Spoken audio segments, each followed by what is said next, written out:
Lieutenant Alex Mercer stared at the 7-foot-tall insectoid creature with what could only be described as pure disbelief. "We wish to evaluate your species, tactical camouflage capabilities repeated." Tickvex, his mandibles clicking together in what humans had learned to recognize as mild impatience. The Galactic Confederation requires a full assessment of every member species' military abilities. Alex sighed and rubbed the bridge of his nose. He had been Earth's military liaison to the aliens for only 8 weeks, and somehow this wasn't even the weirdest request he'd received. "Let me get this straight," Alex said, leaning back against the smooth metal wall of the alien ship. "You guys have faster-than-light travel matter conversion, technology, and actual invisibility suits, and you want to see how well humans can hide." Tickvex's compound eyes shifted colors slightly. Alex had figured out that meant confusion, or maybe mild offense. "All species have unique evolutionary traits," the alien replied in a tone like he was explaining basic math to a kid. "Some use technology, others have natural gifts. The Rylith can phase shift their molecular density.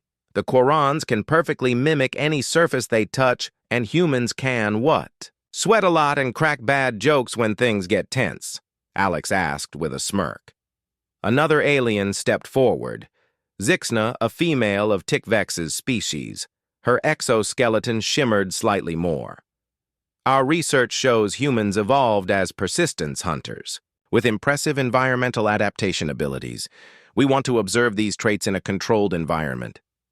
Alex looked between the two aliens, then glanced at the group of human soldiers nearby, trying their best not to laugh. "Fine," he said, finally. "But I'm telling you now, we don't have powers or anything, we're just people." "Excellent," Tickvex replied, his mandibles parting in what passed for a smile. "The assessment begins at 800 hours tomorrow. We've prepared a terrestrial simulation on Deck 7. As the aliens walked off their legs, making soft clicks on the metal floor. Sergeant Olivia Barnes moved beside Alex. So she said, grinning, "We're playing hide-and-seek with aliens tomorrow." "Apparently," Alex muttered, watching the aliens disappear around a corner. "Better get some rest. Tomorrow we represent humanity's greatest trait, our ability to, I don't know, crouch behind rocks or something." Barnes snorted. "Well, it's better than those weird surveys from last week. I still can't believe they needed 37 measurements of my earlobes." The so-called suitable terrestrial environment turned out to be a near-perfect replica of an Earth forest. There was real soil, real trees, thick underbrush, even a stream flowing through it. The simulation deck was massive, easily the size of a football stadium, and some kind of alien tech made it feel even bigger. Alex stood at the edge with Barnes and the other 3 humans, Lieutenant Dylan Ali, Specialist Zoe Kim, and Corporal Marcus Wellington. In front of them stood not only Tickvex and Zixna, but also delegates from a dozen other alien species, all gathered to observe how humans hide. "I feel like I'm in some kind of interstellar zoo," Ali muttered under his breath. "Technically, you are said a large, gelatinous alien standing beside him, though we prefer the term xenobiological observation arena." Ali jumped a little. You understood that?" "Universal translators," the blob said cheerfully as a small device floated inside. Its body. Its translucent body pulsed slightly with each word. "Standard protocol for all Confederation assessment procedures." Before O'Malley could respond, Tickvex stepped forward and addressed both the aliens and the humans. "We will proceed with Protocol 47. B camouflage and concealment assessment," he declared. "The human subjects will have 30 Earth minutes to hide within the simulated environment. After that, our observation team will attempt to locate them using standard visual scanning. Procedures." Zixna approached the humans holding a tray filled with small metallic discs. "These are biomonitors to track your vital signs during the assessment," she explained, handing one to each of them. "Please attach them to your sternum." Alex pressed the monitor to his chest and looked over at Tickvex. So, what are the rules exactly? What equipment can we use? You may utilize any resources available within the environment. Tikvex replied, "This is a test of your species, natural capabilities, so no. Additional technology has been provided, right?" Alex muttered, glancing around the simulated forest. "And what exactly do you expect us to do, just hide?" Several of the alien observers exchanged what looked like amused glances, or at least that's how. It appeared to Alex, though, reading body language from creatures that looked nothing like humans was a challenge. "We expect you to demonstrate your species' evolved camouflage techniques," said a tall, slender alien with pale blue skin and 4 arms. "Our data suggests humans have impressive adaptive traits for concealment." Alex looked at the other humans. Most of them were either confused or trying hard not to laugh. "I think there's been a misunderstanding," he said slowly. "Humans don't have natural camouflage. We're not like chameleons or octopuses. We can't change color or blend in with the environment by nature." Now it was the aliens who looked confused. A short, rocky creature with glowing crystal spikes stepped forward. "But historical. Records show that humans have demonstrated advanced camouflage in warfare. Your warriors have covered their skin in pigment and attached plants to their clothing to blend into their surroundings." Its voice was like stone grinding against stone. Barnes suddenly burst out laughing and quickly tried to turn it into a cough when Alex gave her a look. "Wait," Alex said as it started to make sense. "Are you talking about face paint and ghillie suits? That's not an ability, that's just gear we use." Confused now, several of them conferring in hushed tones, "is the application of external substances, not a natural process for your species." Zixna asked, genuinely puzzled. Alex opened his mouth to respond, then closed it again, unsure how to explain. "That smearing mud on your face wasn't exactly an evolutionary adaptation." "You know what he said?" Finally, a mischievous grin spreading across his face. "You're absolutely right. Humans have amazing natural camouflage abilities. We just need a little time to activate them." 30 minutes, you said tick. Vex's compound eyes brightened. "Indeed, we look forward to observing your species." Natural adaptations as the aliens retreated to an observation platform at the edge of the forest simulation. Barnes leaned in close to Alex. "What exactly are you planning?" she whispered. Alex's grin widened. "They want to see primitive human camouflage. Let's give them a show. They'll never forget." 29 minutes later, Alex was putting the finishing touches on what could generously be called a mud suit. He had systematically covered himself from head to toe in the dark, wet soil from the stream bank, leaving only small openings for his eyes, nostrils, and mouth around him.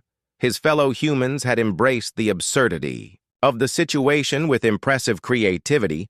Barnes had created a surprisingly effective ghillie suit from branches, leaves, and grass. Ali had partially submerged himself in the stream using reeds as breathing tubes. Kim had smeared her face and exposed skin with mud and charcoal from a fire she'd somehow managed to start, then positioned herself in the shadow of a large tree. Wellington had gone the most extreme route, digging a shallow pit and covering himself with leaves and branches until only his eyes were visible. "This is the stupidest thing I've ever done in my military career," Barnes whispered as she adjusted a branch on her improvised suit. "Stupider than the time you had to explain to the Admiral why there was a goat in the officer's mess," Alex shot back. "I told you never to mention that again," she hissed, but he could hear the smile in her voice. A soft chime echoed through the forest, signaling the end of their preparation time. "Showtime," Alex whispered, settling deeper into his position among the roots of a large tree. "Remember, try to stay completely still. Let's see how long it takes these supposedly advanced aliens to find 5 mud-covered idiots." As it turned out, the answer was a surprisingly long time. 2 hours into the search, the alien observation team was still methodically making its way through the forest, scanning with what appeared to be highly sophisticated technology, yet somehow missing the humans hiding in plain sight. Alex remained perfectly still as Tick-Vex and a floating tentacled creature he hadn't seen before passed within 3 in of his position. The aliens were talking in low, concerned tones, their universal translators allowing Alex to eavesdrop. "This is most perplexing," Tick-Vex was saying, his mandibles clicking in agitation. "Our bioscanners indicate the humans are definitely within this environment, yet we cannot visually locate them. Perhaps they possess some form of psionic cloaking we were unaware of," suggested the floating alien, its tentacles waving in apparent frustration. "Impossible. Our preliminary scans showed no psionic capabilities whatsoever. In fact, humans registered as one of the least psionically gifted species we've encountered." Alex bit his lip to keep from laughing. These technologically advanced aliens, with all their scanners and gadgets, were being foiled by mud and leaves. Could their biome monitors be malfunctioning? The floating alien suggested all 5 simultaneously, highly improbable. Tick replied, "No, I fear we may have underestimated their camouflage abilities significantly." The 2 aliens moved on, continuing their increasingly frustrated search. Alex allowed himself a small, silent chuckle. If only his drill sergeant could see him. Now, the man who'd once failed a camouflage exercise so spectacularly he was spotted within 30 seconds was now apparently invisible to advanced alien technology. Another hour passed. Alex's muscles were screaming from remaining motionless for so long, but the growing consternation of the alien search parties made the discomfort worthwhile. At one point, Zixna actually stepped directly on Wellington's camouflaged pit, causing a brief moment of panic among the humans. But the alien merely paused, looked down in mild confusion, then continued on her way. Finally, after nearly 4 hours of fruitless searching, a loud ship-wide announcement echoed through the forest. "Attention, all observation team members, assessment protocol. 47B will now enter phase. 2 human subjects are requested to reveal themselves." Alex remained still, exchanging glances with Barnes, who was visible from his position about 20 menars away. She raised an eyebrow questioningly. Alex grinned and shook his head slightly. "Not yet." Another 15 minutes passed before a notably more agitated announcement came. "Human representatives, please acknowledge and reveal your positions. The assessment phase has concluded." Alex finally decided they'd had enough fun. Slowly, he stood up from his hiding, placed chunks of dried mud cracking and falling from his body as he stretched his stiff limbs. The reaction was immediate and deeply satisfying. Tick-Vex, who happened to be nearby, actually jumped backward, his compound eyes flashing rapidly through. "A kaleidoscope of colors by the 7 moons, the alien exclaimed. "You were there the entire time?" "Yep," Alex replied casually, brushing more mud from his uniform. "Just doing what humans do best, adapting to our environment one by one." The other humans revealed themselves each emergence, prompting similar reactions of shock and disbelief from the nearest aliens. Wellington's reveal was particularly dramatic. The earth itself seemed to come alive as he burst up from his shallow grave of leaves and dirt, causing a gelatinous alien observer to literally quiver in alarm as the humans gathered together, looking like creatures from some prehistoric swamp with their mud-covered bodies and improvised leaf coverings. The alien observation team surrounded them, chattering excitedly in a variety of languages that their translators struggled to keep up with. Remarkable, unprecedented. "Did you see how the tall one blended with the tree bark? The aquatic concealment technique was particularly impressive." Zixna approached Alex, her compound eyes fixed on him with what appeared to be newfound respect. "Lieutenant Mercer, we owe you and your team an apology," she said, mandibles clicking softly. "We severely underestimated your species. Camouflage capabilities." Alex exchanged amused glances with his mud-caked colleagues. "No apology necessary. Happy to showcase what humans can do with a little creativity. But I must ask," Tick-Vex interjected, stepping forward, "how did you neutralize our bioscanners?" We could detect your presence in the general area, but precise localization was impossible. Alex blinked, genuinely surprised. We didn't do anything to your scanners. We just covered ourselves in mud and stayed really still. There was a long moment of silence as the aliens processed this information. Are you suggesting, began the rocky alien with crystal protrusions, that your advanced camouflage technique consists entirely of applying local sediment to your epidermis and remaining motionless? Pretty much, O'Malley confirmed with a shrug. That's basically how our ancestors hunted and avoided predators for thousands of years before we developed technology. The aliens exchanged glances again, this time with what Alex interpreted as mild embarrassment. We may have overthought this assessment. Zixna admitted the debriefing session following the camouflage exercise took place in one of the ship's conference rooms, where the humans now cleaned up, but still finding mud in places they'd rather not. Mention sat across from a panel of alien scientists and military observers to summarize our findings. Tikvex was saying, reading from some sort of holographic display, human camouflage techniques, while technologically primitive, demonstrate remarkable effectiveness through their simplicity and utilization of available environmental resources. Translation. Dirt works, O'Malley whispered to Kim, who stifled a giggle of particular note. Tikov continued, is the human's ability to recognize and exploit the limitations of advanced scanning technology by correctly identifying that our bioscanners would detect their presence, but struggle with precise localization when confronted with environmentally integrated subjects they effectively rendered. Our technological advantage. Moot, Alex raised his hand. Actually, we didn't know anything about your scanners. We just did what humans have been doing for thousands of years. This caused another ripple of consternation among the aliens. You mean to say this was not a deliberately executed counter-chronological strategy? Asked a tall Avan alien with iridescent feathers and what appeared to be cybernetic enhancements around its eyes. Nope, Barnes replied cheerfully.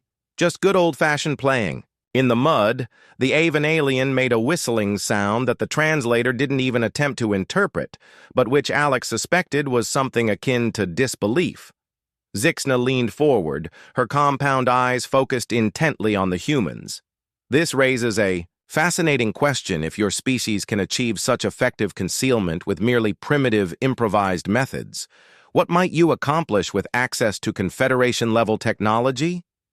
There was an uncomfortable silence as both humans and aliens contemplated this question. Well, Alex said finally, breaking the tension with a grin. I guess you'll just have to make us members of your confederation and find out. The joke fell somewhat flat as several of the alien observers exchanged concerned glances. That is precisely what we are attempting to determine. Tikvex replied seriously. These assessment protocols are designed to evaluate your species' readiness for Confederation membership, particularly your military capabilities and how they might integrate with our existing defense structures. Alex's smile faded. Slightly wait. So this whole thing was actually important. I thought it was just some sort of bureaucratic box-checking exercise. All Confederation protocols serve vital purposes. Zixna explained your performance today will be factored into humanity's overall assessment score. Barnes leaned over to Alex. So did we just ace an interstellar pop quiz by playing in the mud? I believe you did, answered the gelatinous alien, its translator once again picking up the whispered comment. Your species' approach to the exercise was unorthodox but undeniably effective. The Confederation values adaptability and resourcefulness as much as technological advancement.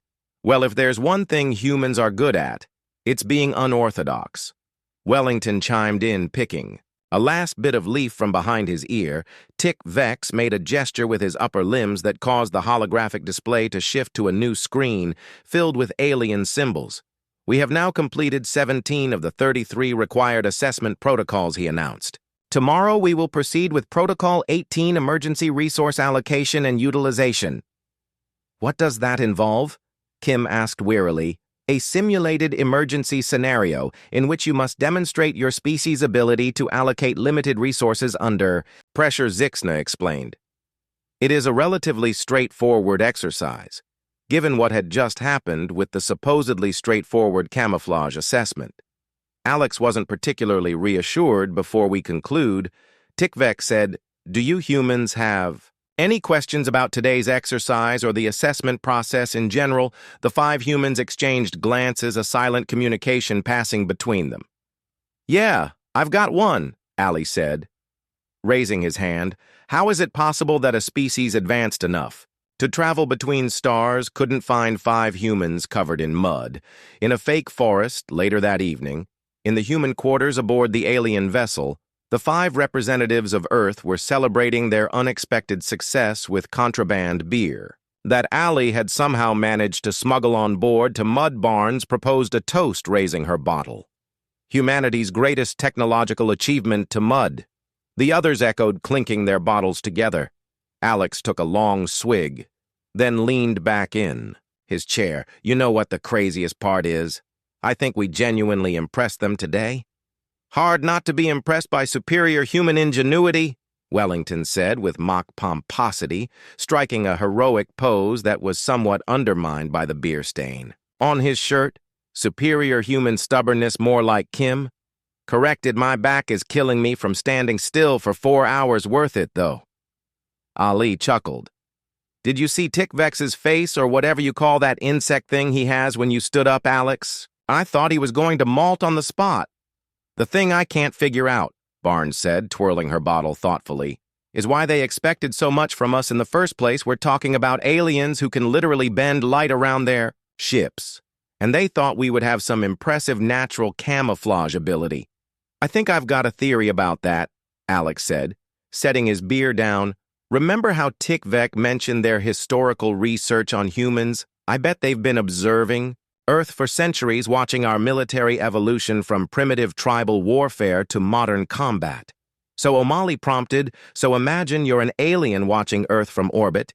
You see humans in one era painting themselves with W and charging into battle. Then a few centuries later, you see modern special forces with their high-tech ghillie suits and thermal masking technology from an outside perspective. Without understanding the technological development between those points, it might look like humans themselves evolved those capabilities." There was a moment of contemplative silence as they considered this possibility that actually makes a disturbing amount of sense. Kim acknowledged, "If they've been watching us, but not really understanding the context, they might think we're a lot more naturally gifted than we actually are." Which raises another question. Wellington said, his expression suddenly more serious. "What else might they have misunderstood about us before anyone could respond?" To this sobering thought, there was a soft chime from the door, followed by the entrance of Zixna. The humans hastily tried to hide their beers, but the alien either didn't notice or chose to ignore them. "Lieutenant Mercer," she said, compound eyes fixed on Alex. "Might I have a word in private?" Alex glanced at his colleagues, who all displayed varying degrees of "You're on your own, buddy," in their expressions. "Sure," he replied, setting down his beer and following Zixna into the corridor outside. The alien led him to a small observation deck overlooking Earth, the blue-green planet glowing magnificently against the blackness of space. For a moment, they both stood in silence, admiring the view. "It's beautiful," Zixna said finally. "Your world." "Yeah, Alex." "Agreed, it really is. I wish to speak with you away from official channels." The alien continued, her translator giving her voice a slightly hushed quality. "Today's assessment has caused discussions among the Confederation representatives." Alex raised an eyebrow. "Good discussions or bad discussions, both?" "I believe," Zixna replied. "Some observers were impressed by your adaptability and resourcefulness. Others were concerned by the implications concerned about Mud." Alex asked skeptically. Zixna's mandibles clicked in what he'd come to recognize as a gesture of mild frustration. "Not about the Mud, specifically, Lieutenant Mercer, about what your approach represents. Most species we encounter rely heavily on their technology or evolved biological advantages.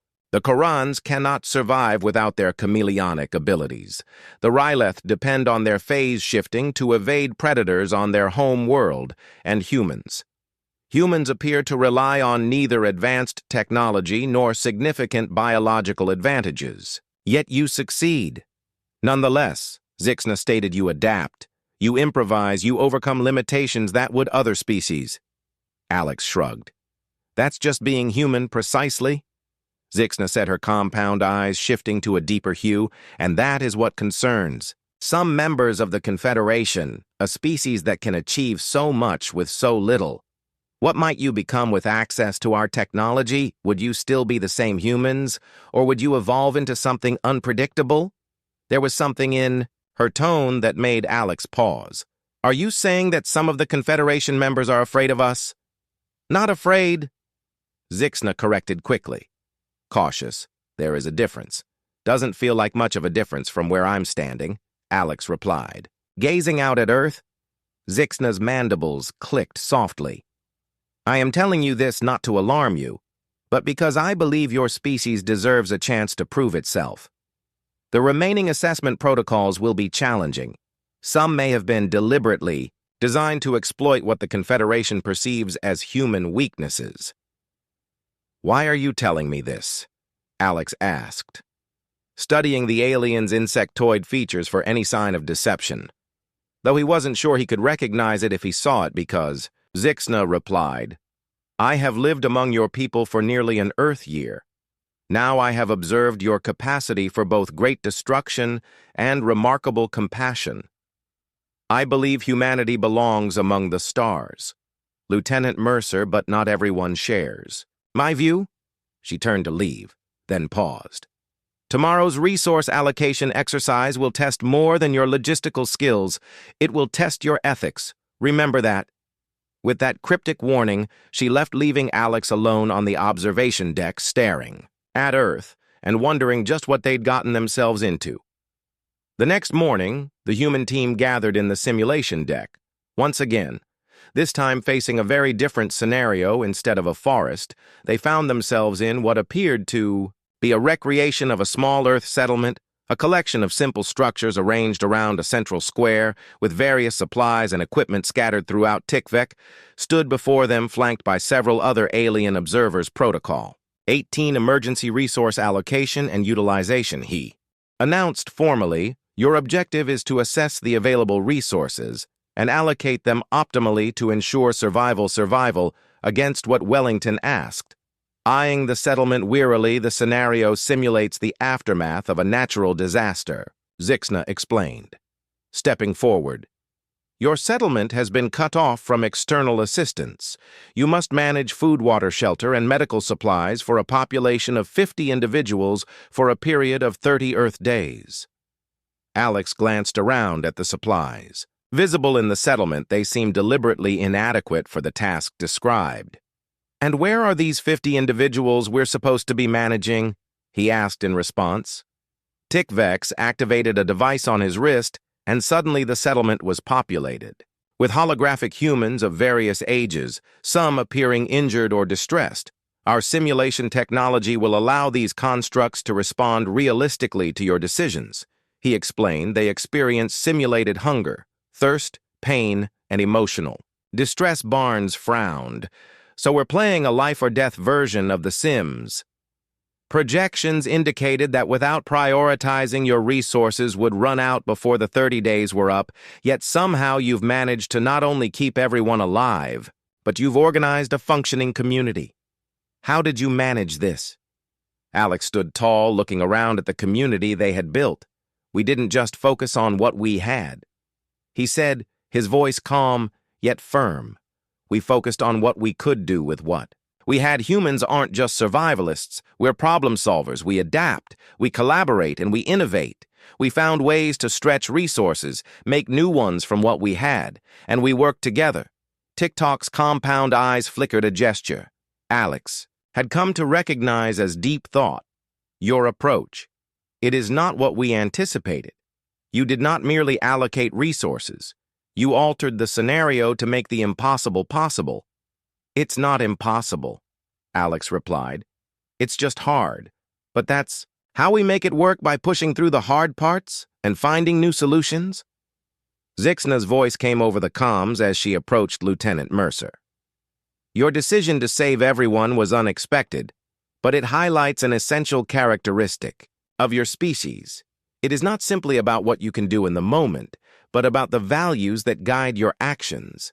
The Confederation values cooperation, innovation, and the willingness to take risks to protect all life. We have seen all of that today. Alex nodded, feeling the weight of her words. It's more than survival. He said it's about doing what's right. It's about protecting people even when the odds are against you. I hope the Confederation can see that. Zixna was silent for a moment, her eyes scanning the bustling settlement. We are beginning to understand, she said finally. You have passed yet another test, Lieutenant Mercer, but now the true question remains, will the Confederation accept you as equals, or will they be too cautious to allow you to join their ranks? The human team exchanged uneasy glances. Kim spoke up. I guess that's the big question, isn't it? Alex looked back at Earth through the observation window, his mind racing with possibilities. I think we've proven enough now. We just have to hope the Confederation is ready for what humanity brings to the table. With that, they turned back to face the future, uncertain but resolute in their belief that humanity's strength lay not in its technology, but in its spirit. Here's a version of the text with the same meaning but rephrased without punctuation. Calculations were based on using the resources exactly as provided. Alex interrupted. We didn't do that. We adapted. We found ways to stretch what we had to grow more food, purify more water, and make every person contribute to the survival of the group. Zixna had joined them now, her compound eyes shifting through hues that Alex couldn't quite interpret. You turned it into a cooperative effort. She observed, every individual has a role. That's also how humans work. Alex explained, we're social creatures. We survive together, or not at all. But surely some individuals are more valuable than others in a survival situation. Tikvek pressed the young, the elderly, the injured. They consume resources while contributing little. Alex felt a flash of anger, but controlled it. Value isn't just about immediate contribution. The elderly have knowledge and experience. The young are our future. The injured. Today might be our strongest tomorrow. Every human life has inherent worth. That's a principle worth defending even in a simulation. Tikvek and Zixna exchanged a look that Alex couldn't decipher very well. Tikvek said, finally, we will now accelerate the simulation to model the 30-day period based on your implemented strategy. A strange shimmer passed through the simulated settlement as the time acceleration began. The humans watched anxiously as holographic days passed. In minutes, the simulated inhabitants carrying out the tasks and systems they'd established. 20 simulated days in their carefully constructed water filtration system failed unexpectedly. 3 simulated days later, a stored food cache was discovered to have spoiled by day. 28 medical supplies were critically low as an unexpected illness spread through the population, yet as the simulation concluded on day 30, all 50 holographic inhabitants were still alive. Many were hungry, some were sick, and all were exhausted. But they had survived. The aliens observed the final status in silence, their various physiologies making it difficult for Alex to gauge their reactions. Finally, Tikvek spoke. The simulation parameters included several cascading failure scenarios designed to force difficult allocation decisions. You were not supposed to be able to keep everyone alive. Yeah. Well, Ali said with a shrug, humans have a nasty habit of doing things we're not supposed to be able to do. Your solution was inefficient, noted. The rocky crystalline alien who had observed their camouflage test the previous day. Many resources were wasted on individuals who contributed minimally to group survival. If you define efficiency as maximum output for minimum input, then sure, Barnes retorted. But if you define it as achieving your objective with available resources, then I'd say we were pretty damn efficient. Our objective was to keep everyone alive, and we did at great cost. The alien pointed out, No cost is too great when it comes to saving lives, Kim replied firmly. That's a core human value. Zixna stepped forward, her compound eyes now glowing with what appeared to be an intense blue light. I believe she said, addressing the other aliens, that we have our answer regarding Protocol 18. She turned to the humans. You have demonstrated precisely what I hoped you would. And what's that? Alex asked. That humanity's greatest resource is not your technology, your biology, or even your adaptability. She replied, it is your unwillingness to accept failure when lives are at stake, your refusal to sacrifice some for the benefit of others, your what is your term, stubborn optimism. We just call it being human.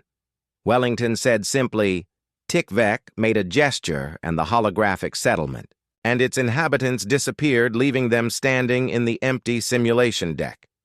Protocol 18 is concluded, he announced formally. The results will be incorporated into humanity's overall assessment protocol.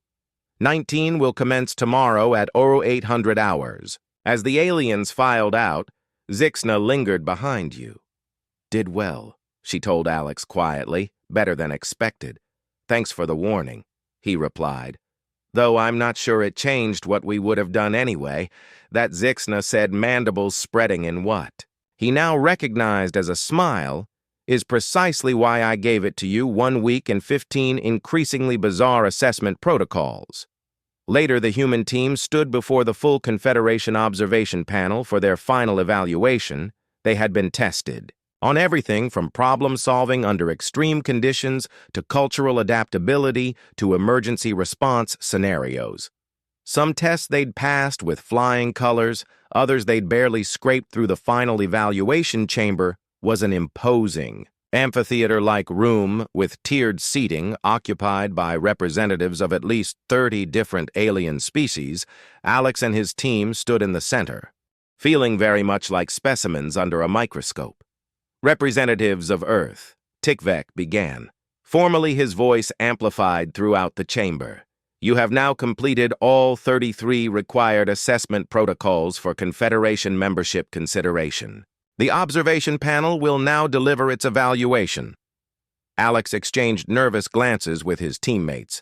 They'd been told nothing about how they'd performed overall, and Zixna had been conspicuously absent for the past 24 hours, a tall, spindly alien with multiple eye talks and what appeared to be a cybernetic exoskeleton, rose from the panel. I am Zelto, Chief Evaluator of the Confederation Security Council. It announced in a surprisingly melodious voice. The results of the human assessment protocols have been unprecedented. Alex wasn't sure if that was good or bad. In some areas, Zelto continued. Humanity displayed remarkable ingenuity and adaptability protocol. 47B, the camouflage assessment, revealed an unexpected ability to utilize primitive methods to defeat advanced technology. Ali suppressed a snort at the mention of their mud-covered escapade protocol. 18. The resource allocation exercise demonstrated an admirable, if irrational, commitment to preserving all lives regardless of efficiency. Considerations. Thank you, Barnes whispered uncertainly. However, Zalith's tone darkened slightly. Other protocols revealed concerning tendencies. Protocol 22, the cultural integration simulation exposed your species' stubborn attachment to your own customs even when they prove maladaptive. Protocol 29.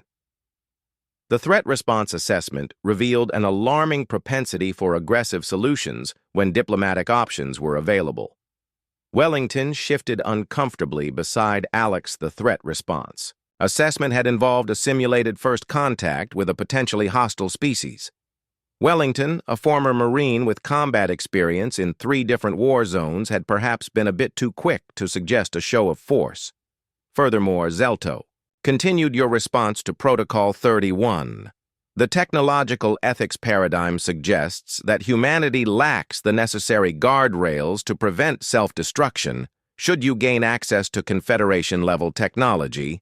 Kim Winstrow. Protocol 31 had presented. Them with increasingly tempting technological advancements paired with increasingly severe ethical dilemmas, she had perhaps unwisely suggested they could probably figure out the ethical stuff later when presented with the possibility of unlimited, clean energy that had a small chance of accidentally creating a black hole. In summary, Zelto concluded, the Confederation Evaluation Panel finds humanity to be inconsistent. You display both the qualities we most value and those we most fear. You are simultaneously primitive and insightful, violent and compassionate, reckless and cautious. So what does that mean for Earth's membership application? Alex asked when it became clear Zelto had finished speaking. A ripple of what might have been amusement passed through the alien observers. It means, came a familiar voice from the side of the chamber, that humanity has presented the Confederation with a unique challenge. Zixna stepped forward, taking a position beside Zelto. Alex was surprised to see that she was now wearing formal regalia that marked her as significantly higher ranking than he'd been led to believe. Observer Zixna Tikvek acknowledged, with a respectfully lowering his mandibles, the panel acknowledged your understanding of human affairs. Then perhaps the panel will also consider my proposal. Zixna responded, her compound eyes focused on the 5 humans. Humanity is not yet ready for full membership in the Confederation. Alex felt his heart drop, but neither should they be completely excluded, she continued. I suggest a modified approach. Humanity will be granted probationary status with limited access to Confederation technology and knowledge. A permanent observation mission will stay on Earth to track progress and offer guidance. Murmurs spread through the alien representatives, an unexpected suggestion Zelto observed, yet possibly fitting for such a unique species. A brief conversation took place among the panel members who spoke in multiple languages. The translator implants struggled to keep up with them. Finally, Zelto raised a limb for quiet. The panel has made a decision, the alien said. Humanity will receive probationary membership as suggested by observer Zixna. The terms and conditions will be finalized and sent to Earth's governing bodies for approval. Alex let out a breath he hadn't realized he was holding. It wasn't full membership, but it was a beginning, a step into a wider interstellar community that could lead to unimaginable possibilities. Tikvek approached the human team as the room began to empty. I believe congratulations are in order, he said, mandibles clicking in a way Alex had learned to recognize as respect. Few species achieve probationary status after their first assessment. Thanks, Alex replied. Still processing the result, I think you should feel proud. Zixna added, joining them. Your performance during the evaluations was eye-opening. I have a question, Barnes said, directly addressing Zixna. If you don't mind me asking, what was your real role in all this? You weren't just a regular observer, were you? Zixna's compound eyes shifted to a shade Alex hadn't seen before. Perceptive, she agreed. I am the Xenological Integration Specialist on the Confederation. High Council. My mission was to conduct a deeper evaluation of humanity beyond the usual protocols, so you were spying on us. O'Malley translated bluntly. I prefer conducting immersive anthropological research. Zixna answered her translator, showing a hint of humor. But essentially, yes. And what did you find out? Wellington asked. Zixna paused before answering. I found that humanity is dangerous, she said at last, causing the humans to tense, but not in the way many in the Confederation fear. You are dangerous not because you're naturally violent or destructive, though you can be both. You are dangerous because you refuse to accept limitations. Is that a bad thing? Kim asked. It's unpredictable. Zixna explained, the universe is ruled by limits, resources, physics, biology. Most species recognize these boundaries and build their civilizations within them. Humans, on the other hand, see limits as obstacles to overcome rather than rules to follow, and that unnerves the Confederation. Alex guessed. It worries us, TX corrected, but it also fascinates us. Your species' refusal to accept the impossible has led to rapid progress in just a few thousand years. You've gone from using simple tools to achieving basic space travel. Just imagine what we could do with a few thousand more, Barnes said with a grin. Indeed, Zixna replied, mandibles clicking softly. That is what both excites and concerns the Confederation. 6 months later, Alex stood on the newly built Confederation Embassy terrace. In Geneva, watching as alien diplomats mingled with human officials, the probationary membership agreement had been signed 3 months ago, and already Earth was starting to feel the first small benefits: limited medical technology transfers, educational exchanges, and the establishment of diplomatic relations with 17 different spacefaring species. Quite a view, isn't it? Came a familiar voice behind him. Alex turned to see Zixna approaching her exoskeletal armor, gleaming in the sunset light. Ambassador. Zixna, he greeted her with a smile, or should I say, High Counselor now. Ambassador will do, she replied, coming to stand next to him at the railing. The High Council felt I had gained a certain expertise in human affairs that made me the logical choice. For this posting, lucky us, Alex said, raising his champagne glass in a small toast. They stood in companionable silence for a moment, watching the eclectic gathering below. I received my new assignment today.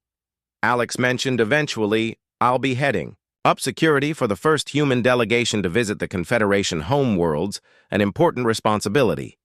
Zixna observed the impression your delegation makes will heavily influence humanity's path to full membership.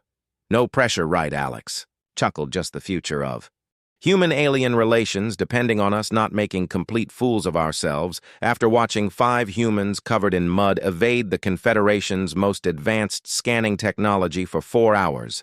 Zixna replied, her mandibles spreading in what Alex now understood was her species' version of a smile. I have a certain confidence in your ability to adapt to unexpected situations. Alex laughed. I still can't believe that worked. Ali's mud pit maneuver has already become legendary in military circles, by the way. They're actually teaching it in special forces training. Now, a perfect example of what makes your species unique. Zixna said you take the primitive and make it innovative. You find strength in what other species would consider weaknesses. Speaking of other species, Alex said, changing the subject as a thought crossed his mind. There's something I've been meaning to ask you. During our assessments, you mentioned species like the Quarrens with their chameleonic abilities and the Ryle with their phase shifting. Why didn't we meet any of them? Zixna's compound eyes shifted slightly in color. You did, in a manner of speaking. Representatives of all major Confederation species observed your assessments, though many maintained a certain distance. They were afraid of us. Alex translated, even with all their advanced abilities and technology, perhaps not afraid. Zixna gently corrected, cautious. There's a difference. You said that before, Alex remembered. I'm still not sure. I see it. Fear is irrational. Lieutenant Mercer, caution is prudent. Zixna gestured toward the gathering below. Look at what is happening here. Species that evolved on worlds separated by thousands of light years with entirely different biochemistries, evolutionary paths, and cultural frameworks attempting to communicate, to understand one another, to coexist. It is unprecedented in the galaxy's history. When you put it that way, a little caution seems reasonable, Alex admitted. Indeed, yet despite this caution, the Confederation has welcomed humanity, albeit on a probationary basis. Do you know why? Alex shrugged. Our charming personalities, our skill with mud. Zixna made a sound that the translator interpreted as laughter. Not exactly. It is because of what you demonstrated in Protocol 18, the resource allocation test, that we refuse to let people die if there's any way to prevent it, that you refuse to accept failure as inevitable. Zixna corrected. The Confederation has existed for over 12,000. Of your years. In that time, we have encountered numerous challenges that threatened our existence: resource scarcity, environmental collapse, interspecies conflict. Each time we have found a way to survive, to continue. But recently, we have faced new threats that our traditional approaches cannot address. What kind of threats? Alex asked. Suddenly, serious Zixna's compound eyes darkened, the kind that require a species that does not recognize the concept of impossible, the kind that need a perspective, that sees limitations as challenges rather than boundaries. You're saying you need humans because we're too stubborn to know when to quit. Alex summarized with a slight smile. I am saying, Zixna replied, that the galaxy is larger and more dangerous than humanity realizes, and that the Confederation recognized something in your species that we have perhaps lost over millennia of stability, the drive to overcome rather than adapt, to challenge rather than accept. She turned to face him directly. Your delegation's visit to the Confederation homeworlds is not merely a diplomatic formality, Lieutenant Mercer. It is the beginning of a partnership that both our peoples desperately need, whether they realize it or not. Alex felt the weight of her words settle on him. No pressure, he repeated, but this time without the humor. Indeed, Zixna agreed. Though if it eases your mind, I have arranged for your former team to accompany you. Sergeant Barnes, Lieutenant Ali, Specialist Kim, and Corporal Wellington have all been assigned to the delegation. The Mud Squad rides again. Alex grinned. That actually does make me feel better. I thought it might. Zixna said the Confederation has learned to value your human tendency to form strong social bonds. It is another trait we find intriguing. Below them, the reception was winding down as the sun disappeared behind the Alps. Earth's first tentative steps into a larger galactic community were being taken, formalized in diplomatic niceties and cultural exchanges. So, Alex said, finishing his champagne, when do we leave for the Confederation homeworlds? Your ship departs in 2 weeks, Zixna replied. I would advise you to prepare thoroughly. The environments you will encounter will be very different. From Earth, any advice? Alex asked. Diplomatic protocols I should know about, cultural taboos to avoid. Zixna's compound eyes shifted to a hue that Alex recognized as amusement. Just one piece of advice, Lieutenant Mercer, she said, mandibles clicking. Softly pack plenty of mud. 3 weeks later, as their sleek Confederation transport vessel approached the massive space station that served as the Confederation's central administrative hub, Alex found himself once again surrounded by his team. The 5 humans who had somewhat improbably helped secure Earth's probationary membership through a combination of stubbornness, creativity, and liberal application of forest floor sediment. Would you look at that?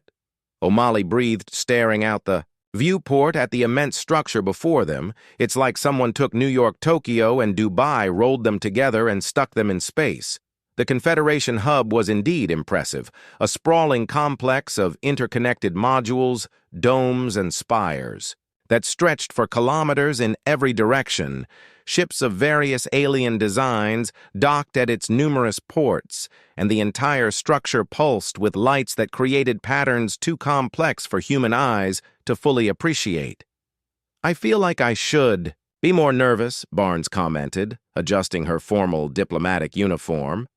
But after everything we've been through, this just feels like the next logical step. I'm plenty nervous. Wellington admitted we're about to be the first humans to set foot on the political center of galactic civilization. That's a lot of pressure. Just remember, Kim said with a mischievous smile, if all else fails, we can always strip down and cover ourselves in whatever alien mud they have around here. They laughed, the shared joke easing the tension as the ship began its final approach to one of the larger docking bays. Lieutenant Mercer came the voice of the ship's Confederation pilot over the intercom. Please prepare your team for arrival. The Confederation High Council has arranged a formal reception in the Grand Concourse. Acknowledged, Alex replied. He turned to his team, suddenly serious. All right, people, this is it, whatever happens in there. Remember, we're now representing all of humanity. Let's try not to start any interstellar incidents, at least not on the first day. Ali added with a wink. The ship docked with a soft shudder, and after a series of mechanical noises, the main hatch started to open. Alex and his team formed up in the exact arrangement they'd been practicing for weeks, a formal diplomatic formation that Zixna had assured them would be recognized and appreciated by the Confederation representatives. As the hatch fully opened, they were greeted by a sight none of them had anticipated. Lining the walkway from their ship to the Grand Concourse were representatives of dozens of alien species, each one standing at formal attention, and each one, from the insectoid Tick Vex's people to the gelatinous blob creatures, to the towering crystalline beings, was covered in some form of their native equivalent of mud. Alex blinked in confusion, then broke into a wide grin when he spotted Zixna at the end of the walkway. Her exoskeletal armor, deliberately smeared with what seemed to be a bluish clay. Beside her stood Zelto and other members of the High Council, similarly adorned. What in the world? Barnes whispered clearly. Fighting back laughter, the humans exchanged bewildered looks before Alex finally led them down the walkway. As they approached Zixna, he could see her compound eyes shifting through colors he'd come to recognize as amusement and pride. High Counselor Zixna. Alex greeted her formally, struggling to maintain his composure on behalf of Earth. We are honored. By your unique reception, the honor is ours. Lieutenant Mercer Zixna, replied her translator, conveying perfect diplomatic formality. Despite her mud-covered appearance, the Confederation High Council felt it appropriate to honor humanity's first formal delegation by adopting what we understand to be one of your species' most ancient and effective traditions, covering yourselves in mud. Wellington clarified, his voice strained with the effort of not laughing. Adaptive camouflage using indigenous materials, Zelto corrected seriously, a profound demonstration of your species' ingenuity that deeply impressed the Confederation evaluation panel. Alex caught Zixna's eye and saw the subtle shift in her compound eyes that confirmed his suspicion. This was her doing a gesture both diplomatic and mischievous. We are deeply moved by this tribute. Alex managed somehow maintaining his diplomatic demeanor. Earth, thanks you for this honor. As the formal greetings continued and the delegation was gradually led into the Grand Concourse for the official reception. Ali leaned close to Alex, so he whispered, "This is galactic diplomacy." "Huh. A bunch of advanced aliens playing in the mud to make us feel welcome." "Apparently," Alex replied quietly. "Humanity." "Yeah," Ali said with a grin ahead of them. The vast Grand Concourse opened up a massive space filled with representatives of civilizations that had been traveling the stars while humans were still figuring out agriculture, advanced beings with technologies beyond Earth's wildest dreams and evolutionary adaptations.